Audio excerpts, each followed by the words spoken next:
आपको हिम्मत देंगे।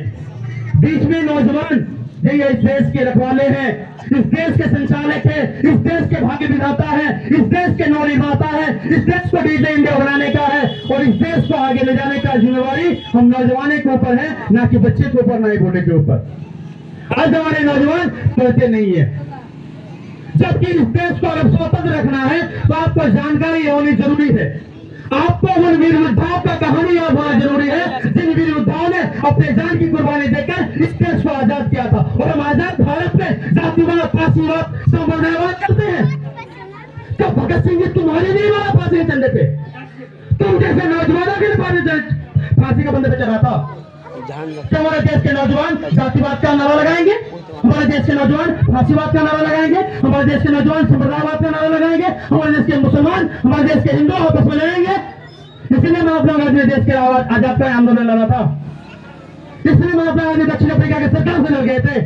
आपको अपने मुखिया से लड़ने का औकात नहीं। आप गांधी की तुलना आपसे करते हो, गांधी बूढ़े हैं भाई। उस गांधी की जज्बे को समझो जो अपने देश को छोड़ो दक्षिण अफ्रीका के गोरे सरकार को हिलाकर डाला था। उस दक्षिण अफ्रीका सरकार में जेल, दक्षिण अफ्रीका सरकार के शासन में जेल गया और वहां के सरकार को हिला के रख दिया।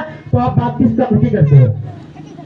वो गांधी जब वो जिस समय में वो देश की महामारी से परेशान थे, उस समय इंग्लैंड पढ़ने के लिए जा सकता था। वो चाहते तो जिंदगी में अयासी की जिंदगी बिता सकते थे, लेकिन वो देश के लिए सन 1917 से जो आंदोलन शुरू किए और 1942 तक लगातार आंदोलन चलता रहा। वो चंपारण के आंदोलन से लेके भारत छोड़ो आंदोलन तक जिंदगी भर, यहां तक कि मरते दम तक सीने में गोली खा के मर गए। ऐसे मिली आजादी।